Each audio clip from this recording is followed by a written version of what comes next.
Chào mọi người đến với kênh của Huga, mình là Hùng. Thì trong video hôm nay mình sẽ chia sẻ cho mọi người một cái hành trình bỏ dở nửa chừng của một đơn vị làm tủ bếp và nội thất. Lý do vì sao mình chia sẻ câu chuyện này, mong muốn của mình là để cho chúng ta thấy một cái góc nhìn rõ ràng hơn về cái việc lựa chọn đơn vị thi công làm sao cho hợp lý để không gặp tình trạng như trên. Đầu tiên là khách hàng tìm đến một cái bạn cá nhân, bạn này nhận thi công tủ bếp và nội thất, thì tất cả những ý tưởng chủ nhà đưa cho người thiết kế và thi công này, người ta thực hiện. Thì trong quá trình mà tương tác trao đổi qua lại thì tất cả ý tưởng của chủ nhà đưa hết cho người này, và người này nói ok, em làm được, em vẽ được, và người ta đã tiến hành là nhận tiền và thi công. Thì có quá trình thi công thì người ta gặp phải những cái trục trặc, chỉnh sửa liên tục và có những cái quá mới đối với họ. Trên bản vẽ thì rất đơn giản nha mọi người, vẽ kiểu gì cũng được, nhưng mà đưa vào thi công thì nó sẽ gặp những cái trục trặc gọi là không ngờ tới. Và những cái điều này nó phải gọi là phải thử nghiệm tại xưởng, hoặc là đã từng trải qua những công trình trước kia, hoặc là chúng ta phải tính toán trên máy tính một cách kỹ càng trước khi nhận lời để triển khai thực tế. Bởi vì có những cái ý tưởng nó rất là hay, những ý tưởng chủ nhà người ta lụng trên mạng, người ta ý tưởng này đẹp, thích và đưa vào trong cái bản vẽ thiết kế đó. Mà cái người nhận thiết kế thì người ta cũng chỉ vẽ sơ bộ ngoại quan, nhưng mà tới khi thi công nó gặp rất là nhiều những cái trục trặc mà mọi người không thể nào lường được đâu.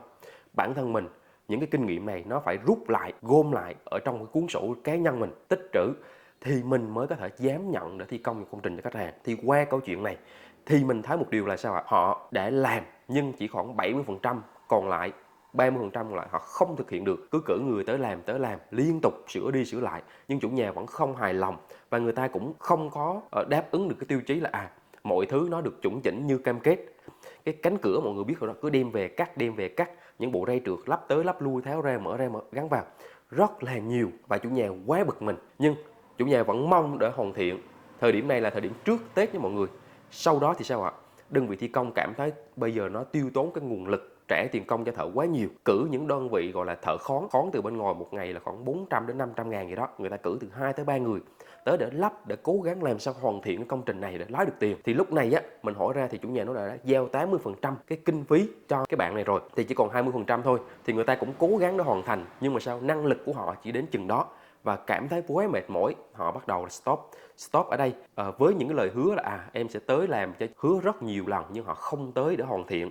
Cho dù đây là thời điểm qua Tết, mọi người biết rồi, Tết là người ta dọn dẹp nhà cửa sạch sẽ, nhưng công trình này nó vẫn ngổn ngang kéo dài qua Tết. Chủ nhà cảm thấy quá khó chịu, nhưng người ta vẫn kiên nhẫn để mong đơn vị này quay lại để tiếp tục hoàn thiện.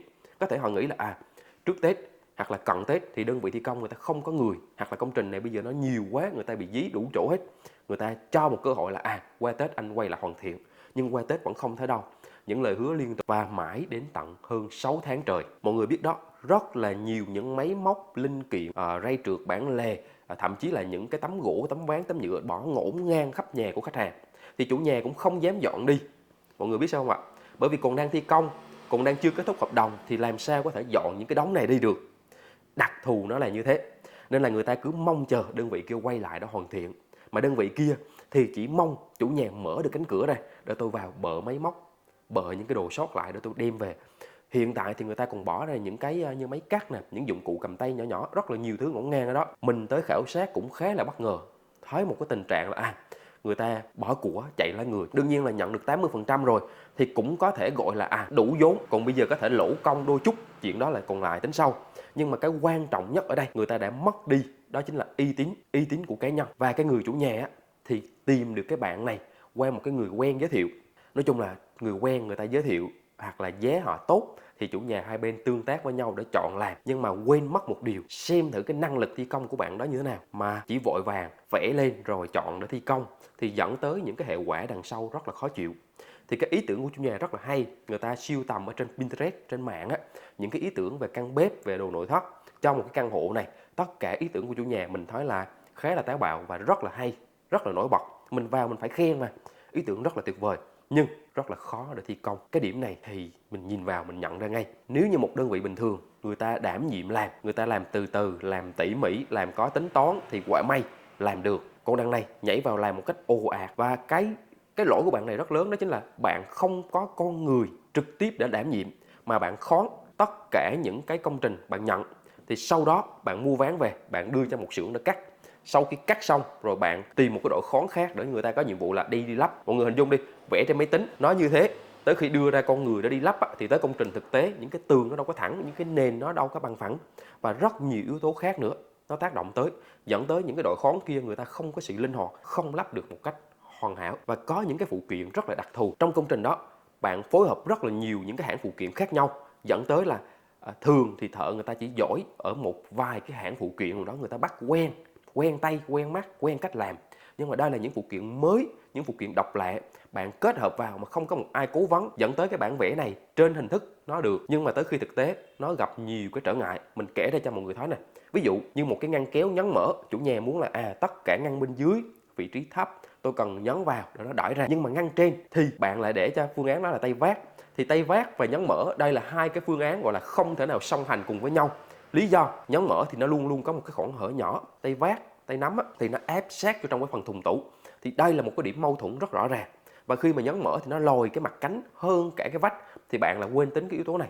Rất nhiều những chi tiết, tình tiết rất nhỏ mà bạn quên tính đi. Và thậm chí có những phương án là sử dụng những phụ kiện rất là rẻ tiền, dẫn tới trải nghiệm nó bị kém mà bạn cũng đưa vào trong căn bếp này. Nói chung là trong một căn bếp mình thấy là tới 4 hãng phụ kiện, mình không tiện kể tên ra, nhưng mà trong đó có Blum. Thì Blum đặc thù, bạn lắp không tới nơi tới chốn. Qua cái quá trình kiểm tra của mình thì mình mở ra từng cái ngăn kéo, mình kiểm tra hết tất cả mọi thứ, khảo sát từng ly từng tí, mình note lại trong một cuốn sổ. Thực ra những công trình này nó tốn rất nhiều thời gian cho cái việc đo đạc, khảo sát, bởi vì mình không có một cái bản vẽ file gốc, mà cái dù có đi nó cũng sẽ sai sót. Mọi người biết rồi đó, có những cánh cửa, trên cánh cửa nó vẫn còn những lớp ni lông, còn là những cái mã tem, nhưng mà bạn đã đem về nhà để cắt gọt những cánh cửa đó lại. Trong khi những cánh cửa này là phải là tiêu chuẩn của nhà máy người ta cắt, chứ không được phép đi cắt gọt lại. Đó là cái việc mà bạn đo bị sai kích thước, dẫn tới việc đem về nhà tự cắt cho đỡ tốn chi phí. Nhưng người chủ nhà cũng có một cái điểm đó là tôi bỏ tiền ra, tôi muốn một sản phẩm hoàn mỹ, một sản phẩm hoàn hảo từ nhà máy của An Cường, đem tới đây đặt và lắp ráp hoàn chỉnh, chứ không có đem về cắt gọt rồi dán cạnh dán chỉ lại. Phương án đó nó sẽ gây bị mất thẩm mỹ và mất đi giá trị của những cái cánh cửa. Thì bạn ở trên tem nó vẫn còn thông số mà bạn đem về cứ cắt gọt liên tục, cứ đem qua đổi. Đến một ngày đùng một cái có rất nhiều cánh cửa bạn đem về cắt và bạn không quay trở lại nữa. Thì người chủ nhà cảm thấy rất là khó chịu khi mà 6 tháng trời sống trong cái cảnh đồ đạc ngổn ngang, dọn dẹp cũng không được, không biết bạn nó quay lại lúc nào. Và một cái điểm mà mọi người lưu ý nè, bạn khách hàng này là bạn là luật sư, mình hỏi là một điều là lúc làm cái này có hợp đồng hay không, thì bạn nói là thì cũng có, nhưng mà ở góc độ tượng trưng thôi. Và tại sao lại không kiện bạn đó, hoặc là yêu cầu bạn đó hoàn thành. Bạn này thực sự là cũng có một cái tấm lòng thương người, là bạn cũng không có muốn mọi thứ nó đi xe quấy như thế. Và bên kia thì cơ bản là người ta nói thực sự là không đủ năng lực để quay lại làm nữa rồi, nên là bạn chủ nhà bạn quyết định một cái là thôi stop, bạn kia không thể nào quay trở lại nữa, và bạn quyết định là tìm một người mới để hoàn thiện. Thì trong quá trình tìm kiếm thì gặp mình là người thi công những phụ kiện có liên quan tới Blum đặc thù, và hai bên cùng trao đổi thì mình mới thấy một điều là đây là một cái công trình đúng ra mình sẽ không dính vào. Nhưng mình nghĩ ở một góc độ khách quan khác thì thực ra nếu như mình không can thiệp thì đương nhiên vẫn có thể tìm kiếm được người khác người ta đảm nhiệm vào, nhưng mà chắc chắn là sẽ rất rối. Y như một người nào đó đang ăn thừa vứt ra, còn lại mình tiếp tục vào ăn cái phần còn lại. Thì mọi người nghĩ như thế nào? Mình thấy được điểm đó, nhưng mà sao? Mình muốn hỗ trợ khách hàng để hoàn thành công trình này. Sau đó mình nói rõ luôn là mục đích của mình sẽ là sử dụng những tư liệu ở trong cái công trình này để làm một cái video để truyền thông, để chia sẻ một cái thông điệp rõ ràng cho người xem, để người ta tránh gặp phải cái tình trạng này. Đó là cái mong muốn của mình khi mà mình nhận cái công trình này.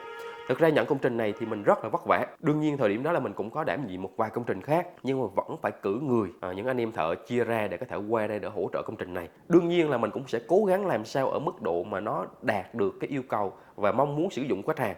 Nó rất là cực mọi người. Những cái kết cấu của mỗi đơn vị người ta có một cái cách làm khác nhau. Mình là đơn vị sau tiếp nhận cái hệ thùng tủ và cánh tủ này của đơn vị trước, thì đương nhiên là mình phải bám nắm hiện trường. Nhưng mà trong quá trình đo đạc mọi người biết rồi đó, nó có những cái gọi là nó không như ý muốn, thì dẫn tới cái việc là trục trặc trong quá trình thi công. Đương nhiên là mình tốn rất là nhiều công, nói thì nó hơi gây cấn, hơi phức tạp, nhưng mà thực sự nó rất là khó nha mọi người. Cứ chỉnh tới chỉnh lui, bởi vì nếu như mà lắp những cái phụ kiện chuẩn thì mọi thứ nó phải đúng từ cái góc, từ cái phần thùng tủ cơ, nhưng mà nó đã sai thì dẫn tới mọi thứ mình làm nó sẽ gặp vất vả và khó khăn hơn rất là nhiều. Những cái vật tư đồ đạc nói chung là ngổn ngang, làm y như một cái bãi chiến trường đó. Nhưng mà mình nói là cố gắng hoàn thành cái công trình này với mục tiêu ban đầu là làm xong để đem lại một cái video để truyền thông cho mọi người thấy. Thì cuối cùng thì công trình nó cũng đã hoàn thành. Mình cảm thấy cũng khá là vui và chủ nhà cũng ghi nhận cái quá trình hoàn thành của mình như thế. Và rồi cuối cùng thì cũng đã hoàn thành cái công trình này. Đây là một công trình một đơn vị khác thi công, nhưng mà thi công được khoảng tầm cỡ 80% thì đơn vị đã bỏ chạy và mình là đơn vị tiếp nhận. Và bây giờ thì mình và mấy anh em thợ đã cùng nhau hoàn thành hết rồi nhé mọi người. Rất là vất vả cho những công trình mà bị bỏ rơi như thế này.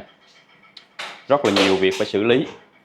Nếu mà đi khảo sát mà không kỹ thì chắc là nhận cũng rất là nhiều những cái việc lặt vặt luôn. Mà đúng thực sự là khi mà khảo sát thì chỉ mới nắm được khoảng tầm có 75% thôi. Còn 25% là những cái rất là nhiều cái phải xử lý.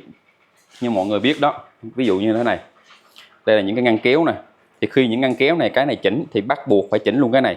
Mà chỉnh cái này thì phải chỉnh luôn cả cái này. Đó, nó đi với nhau một hệ. Kể cả những cái cánh cửa phía trên kìa, mọi người thấy đó. Rất là nhiều luôn, như đây. Quay cho mọi người thấy nè. Ví dụ như những cánh cửa trên này nè. Thì khi chỉnh cái này thì bắt buộc phải kéo hàng loạt hết. Hoặc là đóng thêm những cái này cho chủ nhà. Đó. Đôi khi những cái tấm ốp hông nè, rất là nhiều thứ nó liên kết với nhau. Chính vì thế mọi người biết rồi đó, một cái công trình mà một đơn vị nào phụ trách thì phải phụ trách luôn cho xuyên suốt. Chứ còn như thế này thì họ bỏ rơi nửa chừng thì chủ nhà phải rất là vất vả. Họ phải mất hơn 6 tháng trời cho cái việc mà ở chung cảnh ngộ với lại những cái đống này. Đây là những cái đống gỗ, đống nhựa mà họ đã làm nhưng mà cuối cùng là không thành và bỏ rơi lại đây. Rất là nhiều những hộc ngăn kéo. Mình cho mọi người thấy nè, đây là họ thích làm những cái góc bo tròn như này nè. Đây. Xu hướng bây giờ mình không hiểu sao mà họ rất là thích làm những cái góc bo như này. Riêng mình thì mình không có ghiền cho lắm. Tốn nhiều công sức nhưng mà nó không có đạt được cái yếu tố hiệu quả. Đấy, rủi ro rất là cao khi mà ốp những cái vị trí như này. Đây, những ngăn kéo mọi người thấy rồi đó. Nham nham nhở nhở rất là nhiều những chi tiết nó không có đẹp. Trời ơi, nhà mà đang ở, chủ nhà vừa ở luôn nhé mọi người. Chứ không phải là công trình này là không ở đâu. Vừa ở mà vừa sống chung với lại một đống cái cảnh ngộ như này. Mọi người biết rồi đó, bụi nó khủng khiếp. Đây là một cái bộ bàn sofa này. Thì cái sofa này thì sao? Đắp bao ni lông và giấy để che chắn nó lại suốt một quá trình rất dài. Đó, bây giờ chỉ cần mở cửa sổ ra thôi là gió sẽ đẩy những cái bụi này vào bên trong khu vực bàn ăn. Thử hỏi sống như thế thì sao mà sống được một thời gian dài, đúng không ạ? Chính vì thế nếu những đơn vị mà thi công thì chịu khó có tâm một xí, cố gắng mà làm hết, dù lời hay lỗ thì cũng phải làm cho nó hết xuyên suốt công trình. Chứ bỏ rơi như này thì rất là tội với khách hàng. Còn nếu như mà nhận công trình mà không đủ năng lực thì phải tính ngay từ đầu. Đây là một cái đảo nè, họ làm thì mình thấy đánh giá là cũng ở mức độ là thẩm mỹ cũng có đó chứ không phải là không. Nhưng mà không hiểu sao là khi mà lắp những cái phụ kiện Blum như này thì họ lại không có đảm bảo yếu tố chuyên môn, nên là lắp nó không có được mượt mà, và thậm chí là cũng không được luôn chứ không phải là mượt mà nữa. Ví dụ như những ngăn kéo nhấn mở như này đi, thì nhìn thì thấy nó rất đơn giản, nhưng mà để lắp để nhấn nó ra được thì không phải ai cũng lắp được nha mọi người. Đó. Đây họ làm mặt đá của Vico đây, những cái vách lam chỉ, và thậm chí kể cả cái tủ trang trí này họ làm mình nói thật sự là quá tệ luôn. Cái tường nó rất là xéo, mà họ ốp cái tủ vô trong kia thì nó rất là lông côm. Cái tủ này thì mình sẽ hoàn thành sau, đang đặt những cái cánh cửa rồi, thì chắc khoảng tầm cỡ hơn 10 ngày nữa thì mình sẽ quay lại để lắp. Còn bây giờ thì quay cái tổng quan công trình cho mọi người thấy. Đây là một cái tủ giày. Tủ giày này thì mình cũng mới vừa fit xong hai cánh cửa để mở ra. Đây là những cái tip on họ gắn. Tip on này thì thật sự mà nói đánh giá một điều là rất tệ luôn. Mình cũng đã fix và dán keo lại cho định vị rồi. Đúng là mình định thay cái tip on của Blum, nhưng mà thôi thấy nó dùng cũng tạm tạm thì thôi cũng để đó. Khi nào chủ nhà cần hỗ trợ thì mình thay thôi. Chứ thật sự là rất là tệ. Những cái cánh cửa như này nó rất là cao, nhưng mà bắt những tip on như trên đó thì cái việc mà sử dụng nó không có được hiệu quả cho lắm. Mọi người thấy nè, đây là phương án nhấn mở nè. Còn bên cạnh này là sao? Là phương án tay vát. Thì giữa tay vát với lại nhấn mở này thì chắc chắn một điều nó xảy ra, đó là sự không đồng bộ nha mọi người. Không đồng bộ. Như cánh tay vát thì nó sẽ ép sát cái mép vô trong như này, còn nhấn mở thì luôn luôn nó có trạng thái hở ra. Thì tự nhiên kết hợp giữa nhấn mở và tay vát như thế kia thì đâm ra là cái cửa nó không thể đều và đẹp được. Đấy. Như đây này, mình cũng đã cố gắng chỉnh ở mức độ là tốt nhất rồi, nhưng mà thực sự thì cái phương án ngay từ đầu nó đã không đúng rồi. Đó. Thậm chí chủ nhà bắt những cái đảo rất là đẹp nha mọi người. Ở đây thì mọi người thấy nè, những cái hệ tủ dụng cụ, cái ý tưởng thì rất là hay, ý tưởng thì mình đánh giá rất cao, nhưng mà thi công thì rất là tệ luôn. Thậm chí là ở kia chủ nhà bố trí một cái chậu rửa, bên này là bếp, mọi cái khoảng cách thì nó cực kỳ lý tưởng, trên lý thuyết là rất là lý tưởng. Thì mình hỏi ra mới biết tất cả những ý tưởng này thì đa phần xuất phát từ chủ nhà hết. Những cái góc bo cong ở đảo nè rất là đẹp nè, rất là nhiều những ngăn kéo với mọi người. Đương nhiên là trong quá trình làm lại thì mình cũng không phải là làm hết tất cả, bởi vì nó sẽ tốn kém chi phí rất nhiều. Như đây là một cái ngăn gia vị nè, đây. Còn đây là những cái ngăn kéo nè, mình đã làm lại cho những cái thành ngăn kéo nè mọi người thấy không ạ, nó cao lên thì nó mới có thể đáp ứng được với những cái mặt ngăn kéo cao. Kể cả ngăn này nè, họ cũng làm bị lỗi rất là nhiều, mình cũng đã fix lại cho cái mặt nó được âm vào bên trong.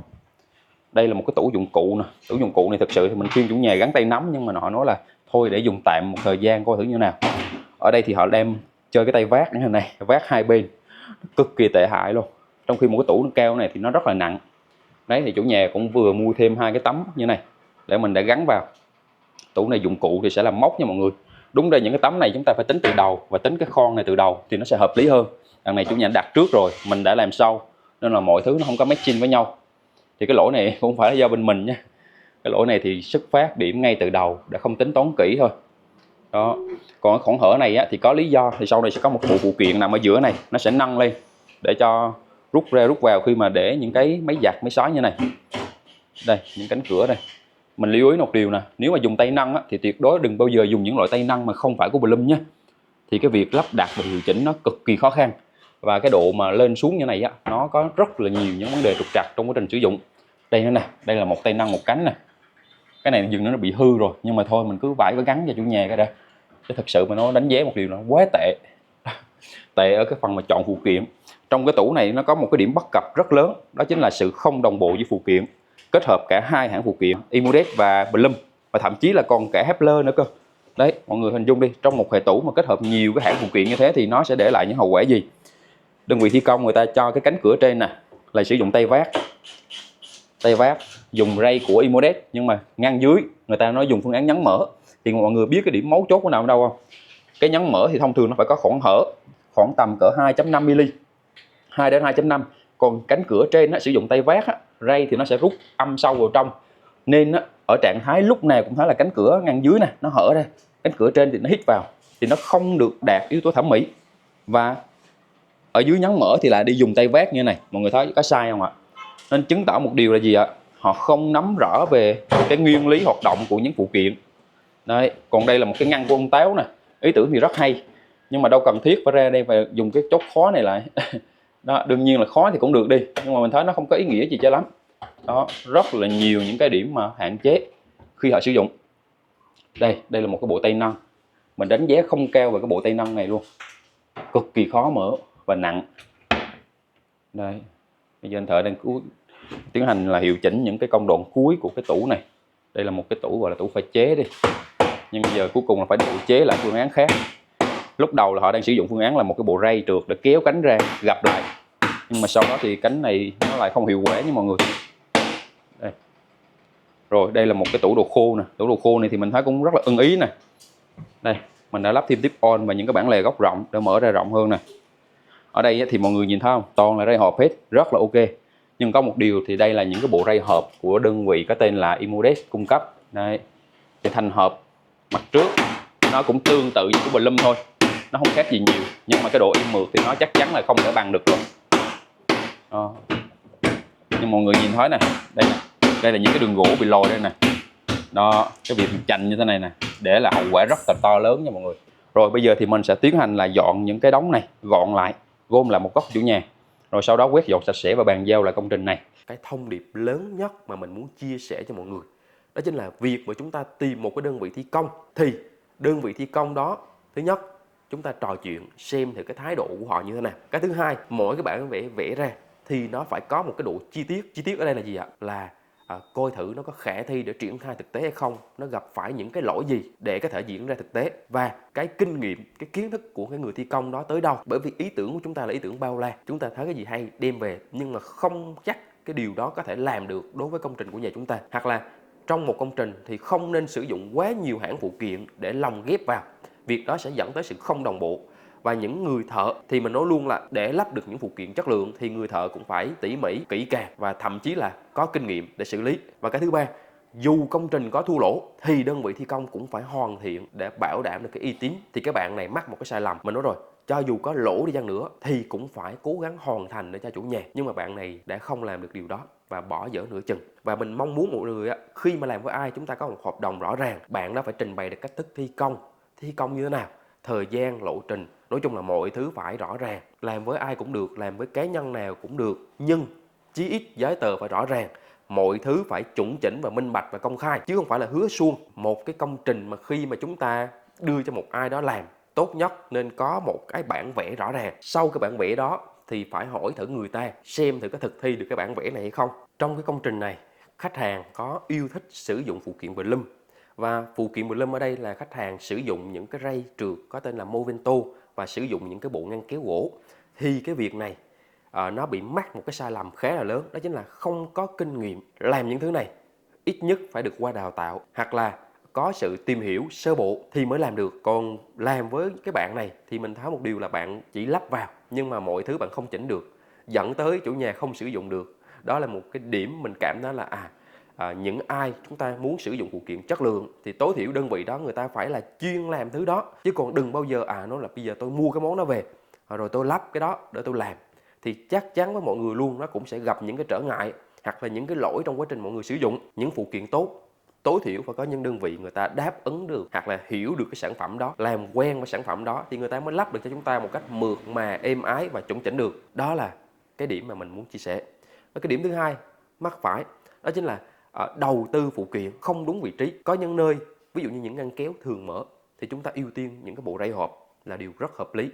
Những cái ngăn kéo tủ khô tài chính chúng ta hạn chế hơn, hoặc chúng ta muốn cắt giảm chi phí có thể hoán đổi những bộ ngăn kéo gỗ đưa vào tủ khô.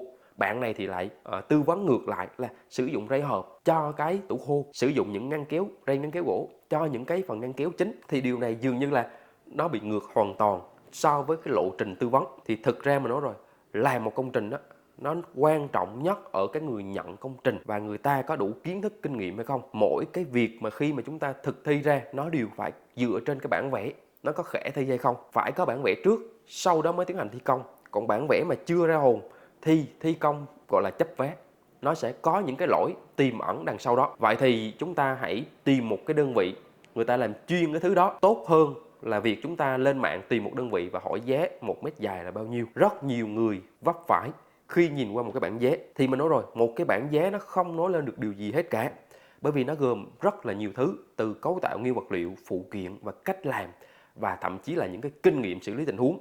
Nhiều thứ lắm, và chưa kể là những cái hậu mãi đằng sau. Ví dụ như bạn đó bỏ chạy rồi, thì công trình đã bỏ dở rồi thì ai bảo hành? Mình nói rồi, rất là nhiều những cái phần đèn led bạn nó đi dai nhợ ở phần sau tủ, khi mà lỡ có chuyện gì sự cố xảy ra thì dường như là rất khó để có thể là thay thế. Những cái bộ nguồn bạn cho nó lắp ở phía sau tủ, mình nói rồi trời, làm như này thì làm sao mà có thể sửa chữa được khi có một cái sự cố gì đó hư hỏng xảy ra. Và nói thực sự là khi bạn làm, bạn không có tính những cái yếu tố rủi ro. Những cái đồ điện tử thì mọi người biết rồi đó, nó phải có tuổi thọ, phải có cái mốc để thay thế. Thì cái việc thay thế chúng ta phải tháo gỡ được một cách linh hoạt. Và đây cũng là cái mong muốn của mình chia sẻ lại cho chúng ta một cái trường hợp điển hình để tránh né về sau không gặp phải trường hợp như này nữa. Mà nếu có gặp phải thì thôi, tìm một người mới, người ta làm những cái đồ mới, chứ đừng bắt người ta đi sửa lại những cái cũ. Cái làm mới nó dễ, nhưng mà cái sửa chữa nó cực kỳ vất vả và gian nan, đặc thù mình đã trải qua. Và nếu như tương lai có gặp những công trình mà sửa chữa như này nữa, mình sẽ không dám nhận. Lý do là tốn quá nhiều thời gian, nhưng mà cái biên lợi nhuận nó lại không có. Và thậm chí là những cái lỗi của người đi trước mình muốn sửa được thì đương nhiên là cái gốc nó để sai thì rất khó để sửa chữa sau này. Nhớ nha mọi người, nếu như có gặp phải tình trạng này thì thôi, tốt nhất tìm đơn vị mới làm lại những đồ mới, vui vẻ cho cả hai, bảo hành mới từ đầu. Rồi, cảm ơn tất cả mọi người đã xem hết video này. Video chỉ đến thế thôi. Cảm ơn tất cả mọi người nhé. Còn bây giờ xin chào, hẹn gặp lại.